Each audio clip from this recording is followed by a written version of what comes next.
Hello guys, എല്ലാവർക്കും അടുത്ത വീഡിയോയിലേക്ക് സ്വാഗതം.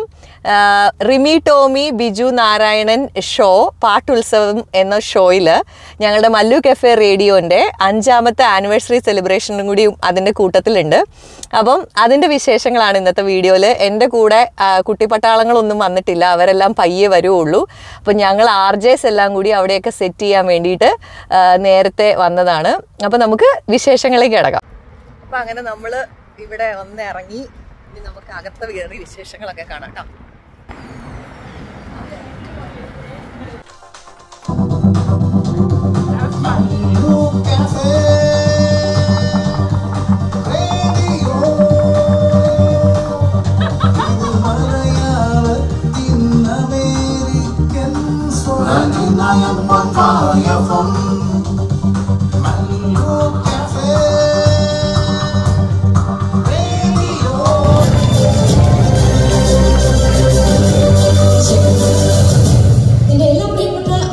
സ്വന്തം ചേട്ടന്മാർക്കും ചേച്ചിമാർക്കും കുഞ്ഞനുസരിക്കും നമസ്കാരം. ചില സ്ഥലത്തോട്ടെ വേഗം വിളിക്കണേ, വേഗം കയറി വരാൻ പറ്റണേ, എല്ലാവരും പെട്ടെന്ന് കാണുന്നത് ചില സ്റ്റേജുകൾ നമ്മുടെ മനസ്സിങ്ങനെ മന്ത്രിക്കും. അങ്ങനത്തെ ഒരു സ്റ്റേജ് ആയിട്ടാണ് എനിക്കിപ്പോൾ ഹ്യൂസ്റ്റണിൽ തോന്നുന്നത്. ആണെങ്കിൽ ഒരു ഗംഭീര പടക്കം പൊട്ടുന്നവരൊരു കൈഡി തന്നെ എനിക്ക് മനസ്സിലാവും. ഞാൻ ഉദ്ദേശിച്ച ശരിയാണ്. എത്ര നാളെ അതായത് അമേരിക്കയിൽ എപ്പോഴും വരാൻ പറ്റത്തില്ല. അത്രയും ഏറ്റവും കൂടുതൽ ട്രാവൽ ചെയ്ത് വരേണ്ട ഒരു സ്ഥലമാണ്. എന്നാലും 2004 തൊട്ട് ഏകദേശം 20 വർഷമായിട്ട് വന്നുകൊണ്ടിരിക്കുന്നു. ഇവിടെ ഇരിക്കുന്ന പല മുഖങ്ങളും പലപ്പോഴായിട്ടൊക്കെ കണ്ട പോലെ ചില വ്യത്യാസം, ചിലർ 100 കിലോമീറ്ററായി, അങ്ങനെയൊക്കെ കുഞ്ഞു കുഞ്ഞു ചെറിയ വ്യത്യാസങ്ങൾ. എന്നാൽ കൂടുതൽ സംസാരിച്ചെന്നാൽ എനിക്കൊരു കുഴപ്പമുണ്ട്. പിന്നെ അത് തന്നെ വർത്തമാനം തന്നെ ആയിക്കൊണ്ടിരിക്കും. ആകെ മൊത്തം നമുക്ക് 2-3 മണിക്കൂറേ ഉള്ളൂ. ഓൾറെഡി പരിപാടി തുടങ്ങാൻ വൈകി, സൗണ്ടിൻ്റെ പ്രശ്നം അങ്ങനെയൊക്കെ പറഞ്ഞു. പക്ഷെ അതൊന്നുമില്ല. നല്ല ഗംഭീര ഓഡിയൻസ് ആണെങ്കിൽ ഉണ്ടല്ലോ, ഒരു സൗണ്ടും നമുക്കൊരു പ്രോബ്ലം ഇല്ല. അതുപോലെ പരിപാടി തുടങ്ങുന്നതിനൊക്കെ നിങ്ങൾ തന്നെ ഇരുന്ന് പാടിക്കൊണ്ടൊക്കെ ഇരിക്കുന്നത് എന്താ അടിപൊളി ആൾക്കാരാ. ഈ ഒരു എനർജി ഞങ്ങൾക്ക് തന്ന പിന്നെ നമ്മൾ വിചാരിക്കുന്നതിനപ്പുറം ഞങ്ങൾക്കും പെർഫോം ചെയ്യാൻ പറ്റും. നിങ്ങൾ സന്തോഷിക്കാൻ ഉദ്ദേശിക്കുന്ന ഇരട്ടി നിങ്ങൾക്ക് സന്തോഷിക്കാനും പറ്റും. അപ്പൊ തുടങ്ങിക്കോട്ടെ. സാരി എങ്ങനെയുണ്ട്? എത്ര കഷ്ടപ്പെട്ടു ഉച്ചയ്ക്ക് 1 മണി തൊട്ട് റെഡി ആയിട്ടിരിക്കുന്നത് ഇവിടെ വരാൻ വേണ്ടി. ഓക്കെ, തുടങ്ങാം. നമ്മുടെ ഓർക്കസ്ട്ര ടീമിനൊരു ഗംഭീര കയ്യടി. കാരണം 5 പീസ് ഓർക്കസ്ട്രയാണ്. അതേപോലെ ഫ്രീഡിയ എന്റർടൈൻമെന്റ്സിന് നമ്മളെ വിളിച്ചവർക്ക് ഒരു നന്ദി പറയണമല്ലോ അല്ലേ. ഡയസേട്ടനാണ്, അദ്ദേഹമാണ് മെയിൻ സ്പോൺസർ. അതേപോലെ ഡോക്ടർ ഫ്രീമോ, അതേപോലെ ഏഷ്യാനെറ്റ് ന്യൂസ്.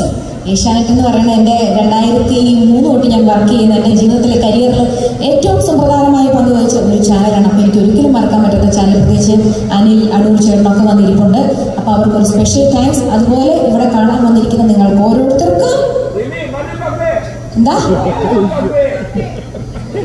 മല്ലു കഫയോ, മല്ലു കഫയ്ക്ക് ഒരു സ്പെഷ്യൽ കൈഡി കൊടുക്കും. ശരി, തുടങ്ങാം. ഓക്കെ.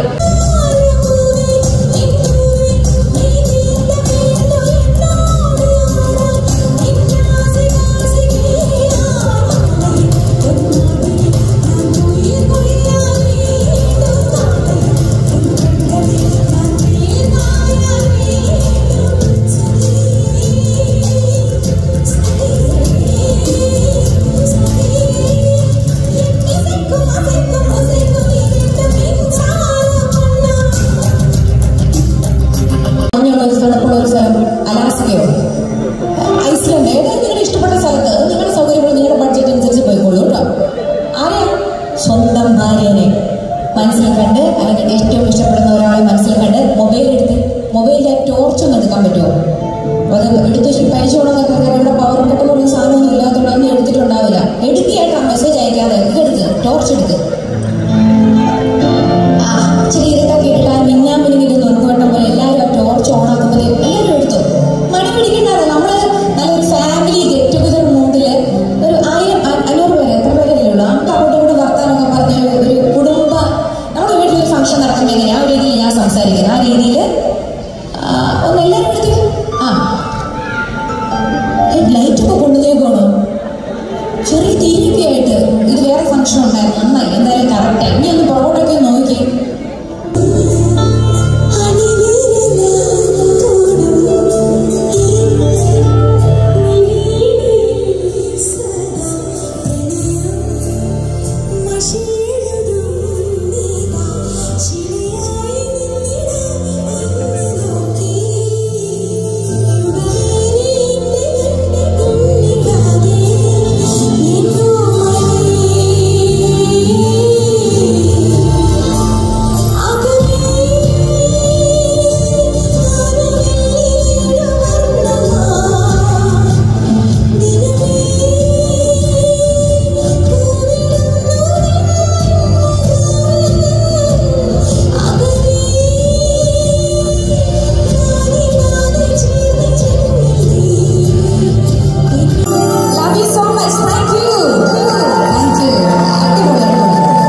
സോങ് കേൾക്കുമ്പോൾ നമുക്ക് അങ്ങനെയൊന്നുമില്ല. നമുക്ക് കുറച്ച് കൂടുതൽ ചില ക്ലാസിക് സോങ്സ് ഉണ്ടാവും. ഇതേപോലെ സ്റ്റേജിൽ ഒരു നായകനും ഹീറോയിനൊക്കെ പാടി അന്നും ഇന്നും പുതുമയോടെ നിൽക്കുന്ന എത്ര പാട്ടുകൾ വന്നാലും ചില പാട്ടിനെ വെട്ടിക്കാൻ പറ്റില്ല. അത്തരത്തിലൊരു ഗാനം ആലപിക്കാൻ നമ്മുടെ ബിജു ചേട്ടനോട് ഒരു പാട്ട് പാടാതെ എങ്ങനെ ഞാൻ പോകണം അല്ലേ? ബിജു ചേട്ടൻ ഒരു പ്രാവശ്യം വിളിച്ചൂടെ?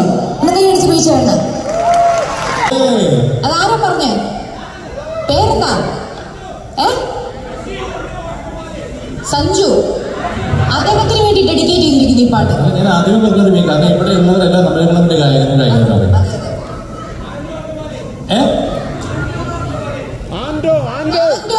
അങ്കമാലി ചേട്ടൻ. താങ്ക് യു ആൻഡോ.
ഞാൻ വിചാരിക്കില്ല 40 വയസ്സാന്ന് ഞാൻ ഒരിക്കലും വിചാരിക്കില്ല. ആണോ? 40 വയസ്സുണ്ടാവോ? ഉണ്ടായിരിക്കില്ല. ഇത് കയറി വരികയല്ലോ. ഹലോ. അപ്പൊ ഇതിനകത്തുനിന്ന് നമ്മള് ഹ്യൂസ്റ്റണിലെ സമന്തനെ കണ്ടുപിടിക്കാനുള്ള മത്സരം നടത്താൻ പോവാം. അപ്പൊ ഇതിനകത്ത് ഏറ്റവും നന്നായിട്ട് പെർഫോം ചെയ്യുന്ന ഒരാളെ നിങ്ങൾ കണ്ടെത്തണം. എന്നിട്ട് ഇതിനകത്ത് കാശ് കൊണ്ട് എനിക്ക് ഇരിക്കപ്പുറത്തില്ല. എൻ്റെ റീമി എന്ന മട്ടിലിരിക്കുന്ന ആരെങ്കിലും ഉണ്ടോ? അത്ര പൈസ ഉണ്ട്, എനിക്ക് ഒരാൾക്ക് ഗിഫ്റ്റ് കൊടുത്തിട്ടെങ്കിൽ ആ പൈസ തീർക്കണമെന്ന് ആഗ്രഹമുള്ള ഒരാൾ ആരാത്? ആ ചേട്ടനാണോ? അപ്പൊ ചേട്ടൻ എന്തെങ്കിലും ഒരു $500 ആണെങ്കിലും മതി, ഇവർക്ക് ഒരു ഗിഫ്റ്റ് എടുത്ത് വെച്ചേരാ കേട്ടോ. ആ ശരി, തുടങ്ങാം. തകർത്ത് കളിച്ചോണം കേട്ടോ. ഇത് നമുക്ക് വേണ്ടി കളിക്കടാ.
എന്നാ പിന്നെ ഞാൻ കൊടുത്താ പോരെ?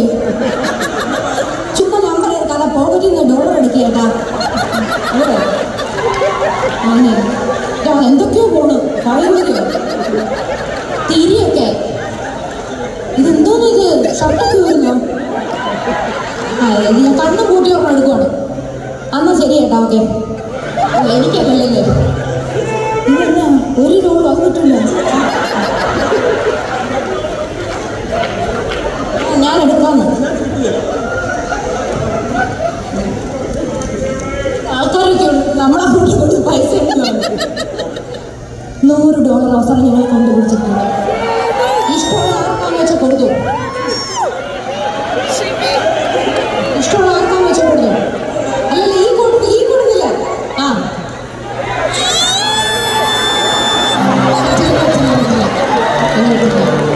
അന്നിന്റെ ഭാര്യ തൊടാൻ പറ്റില്ല. അന്നിന്റെ ഭാര്യ എനിക്ക് മനസ്സിലായി. ഇത് പറ്റില്ല. ഈ നമ്പർ കയ്യിലിരിക്കട്ടെ. എന്തൊക്കെയാ പറഞ്ഞ ഡൈവോഴ്സ് ആകുന്നു വേറെ ആൾക്ക് കൊടുത്തായിട്ട്. പിന്നെ അത്രയ്ക്കുള്ള ബുദ്ധമുള്ള ഡൈവോഴ്സ് ആകാൻ വേണ്ടി ഒരൊറ്റ പൈസ കൊടുത്താ ഞാനാണ് അങ്ങനെ ചേട്ടൻ വേറെ കൊടുക്കും. ചേട്ടാ വേറെ ഒരാൾക്ക് കൊടുക്കുന്നു. എന്നാ കൊടുക്കും വേറെ ആൾക്ക് ഇഷ്ടപ്പെട്ടാൽ.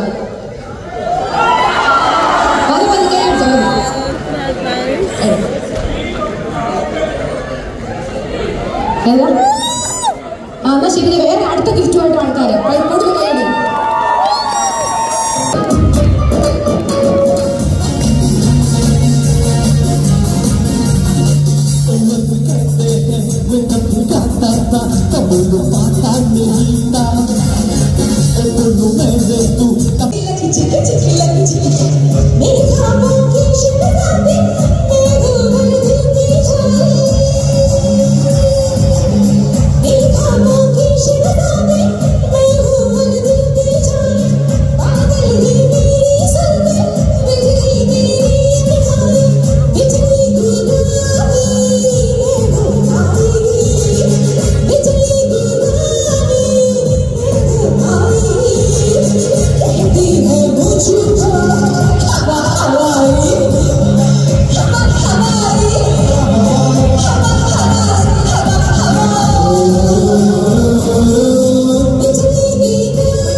Ole, ole.